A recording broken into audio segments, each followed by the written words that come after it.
And for today personal tip o aking personal payo for today dahil hindi talaga maganda ilagay ng panahon ngayon at patuloy pa rin yung pag-ulan, medyo may binahalang lugar.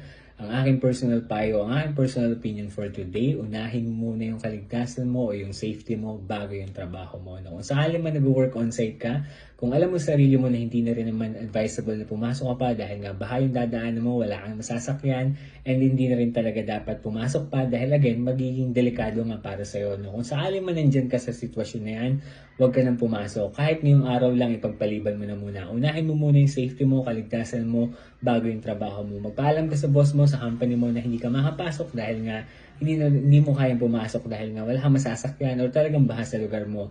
Kung talagang may konsiderasyon sila sa iyo, maiintindihan nila yung sitwasyon mo at pagbibigyan ka nila. No? Kung sakali mang hindi at pinipilit ka pa rin, unahin mo pa rin yung safety mo, yung kapakanan mo. Dahil una sa lahat, hindi mo papalitan ng company pinagtatrabahuan mo yung buhay kapag nawala yung buhay mo. No? Kumbaga, hindi nila kayang palitan yan. Kaya ka nilang palitan, pero yung trabaho or yung taong gagawa ng trabaho mo kaya nilang palitan, pero ikaw hindi ka nila kayang palitan. Kaya ngayong araw na to, unahin mo yung safety mo, yung kaligtasan mo, bago yung company yung pinagtatrabahuan mo. Okay lang yung personal payo ko ngayong araw. Kung nagustuhan mo to at sa tingin mo makakatulong sa'yo, baka pwedeng pakalike and share, supportahan mo ako sa pamagitan ng pag-like and follow ng FB page ko, TikTok, ganun na rin yung YouTube. Yun lamang, salamat.